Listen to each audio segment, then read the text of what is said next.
I've been lucky through my life to meet a lot of different people in all kinds of different contexts, but I can't think of anyone who is more committed, persistently committed, to the cause with which they identify than Tom has been to veterans through the VOC.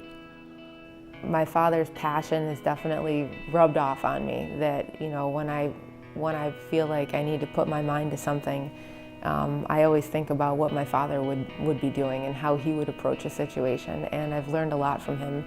He's an incredible person, very passionate. No one has done more for the Vietnam veteran than Tom.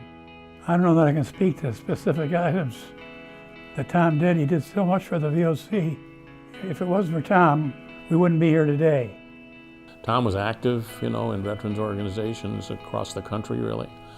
And to some extent, we were one of the first and one of the only ones that still, you know, lasted all this time.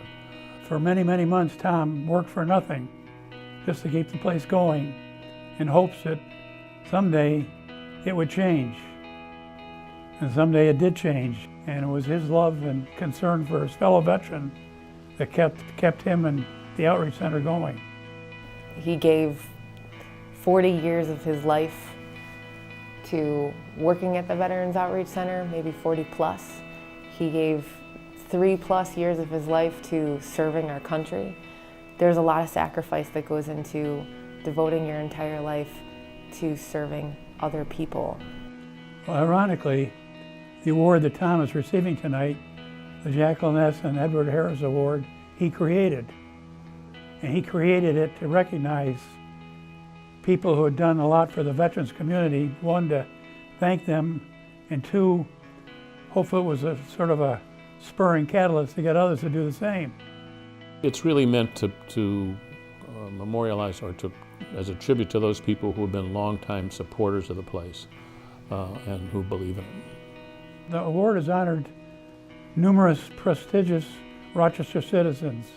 Tom Richards, Tom Golisano, Wayne LaChase, and they either gave of themselves, money, or both, and made a vast difference in what the VOC was able to accomplish. I can't think of anyone who in any way, in any kind of commitment to any organization or cause, has been more dedicated and more consistent in his support of it when things went well and when things didn't go well than Tom did. He dedicated his life to saving other people, and there are very few other people that I know in this world that do that kind of thing. So I would say that if anybody is deserving of that Harris Award, it would be him. Most people would say, and I would say, this place wouldn't be here if it weren't for Tom.